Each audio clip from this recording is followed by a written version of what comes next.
मुस्कुराना संतुष्टता की निशानी है, इसलिए हमें सदैव मुस्कुराते रहना चाहिए। नमस्कार साथियों, एक प्रश्न रोजाना इंग्लिश में एक्सपर्ट हो जाना के आज के एपिसोड में आपका लैंग्वेज मित्र पुनीत जैन एक बार फिर आप सबका स्वागत करता है।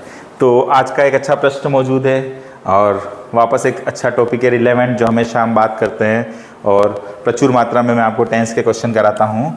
तो यहाँ पर भी एक अच्छा टेंस का क्वेश्चन है जो आपके सामने मौजूद है। बाय नेक्स्ट मार्च वी डेस्टेश हियर फॉर 5 ईयर्स। और मैं सारे क्वेश्चन लगभग वही कराता हूँ जो अलग अलग कम्पिटिटिव एग्जाम में आए हुए हैं। तो ये भी एग्जाम में आया हुआ प्रश्न है। तो बाय नेक्स्ट मार्च वी डेस्टेश here for 5 years.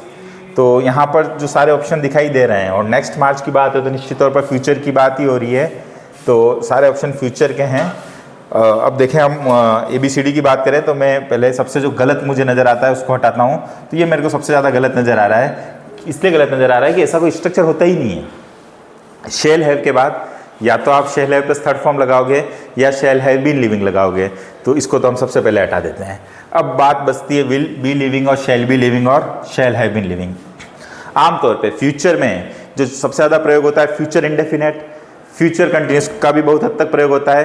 Future perfect कुछ पर्टिकुलर केसेस में लिमिटेड एक्सटेंट तक ही प्रयोग होता है। और आज की लाइफ में बात करें तो फ्यूचर परफेक्ट कंटिन्यूस टेंस का प्रयोग न के बराबर होता है। किसी मतलब हम थीम में जाएं या बहुत फ्यूचर की बात करें उसमें किसी कंटेक्स्ट में पर्टिकुलर फ्यूचर परफेक्ट कंटिन्यूस की बात हो सकती है, परंतु उसका स्ट्रक्चर भी समझना जरूरी है। उसके स्ट्रक्चर में सब्जेक्ट के बाद विल शेल हैव बीन आता है और दो स्ट्रक्चर हमको फ्यूचर कंटिन्यूस के दे रखे हैं। अब यहाँ पर देखें, हम जो बात कर रहे हैं वो जो बात कर रहे हैं बाय नेक्स्ट मार्च, अगली मार्च तक, है ना।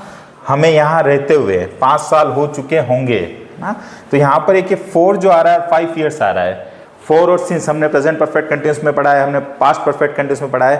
4 और सिंस के साथ टाइम वर्ड आना जो हमको हिंट देता है परफेक्ट कंटिन्यूस की। और जो 4 होता है, सिंस का प्रयोग आजकल आमतौर पर नहीं होता है फ्यूचर परफेक्ट कंटिन्यूस में। 4 के साथ अगर टाइम वर्ड आ जाए तो ये हमें सबसे बड़ी हिंट मिल जाती है कि हमको फ्यूचर परफेक्ट कंटिन्यूस टेंस का प्रयोग करना है। अब डेली लाइफ में फ्यूचर परफेक्ट कंटिन्यूस टेंस का प्रयोग करने की जरूरत इसलिए नहीं पड़ती कि मैं ऐसा क्यों बोलूँगा कि मैं 5 सालों से उदयपुर में रह रहा हूँगा 2029 में या 2027 में। आमतौर पे ऐसा बोलने की जरूरत कम पड़ती है कि फ्यूचर में भी कोई काम इतने समय से मैं कर रहा हूँगा। परंतु एक अच्छा प्रयोग फ्यूचर परफेक्ट कंटिन्यूस का हम इस तरीके से कर सकते हैं। कभी कभी चीज़ों को राउंड फिगर में लेने के लिए, भी फ्यूचर परफेक्ट कंटिन्यूस का प्रयोग किया जाता है। फॉर एग्जाम्पल, इसी एग्जाम्पल से मैं जोड़ता हूँ। बाय चांस मैं यहाँ 2020 में आया था, मार्च 2020 में मैंने यहाँ रहना शुरू किया।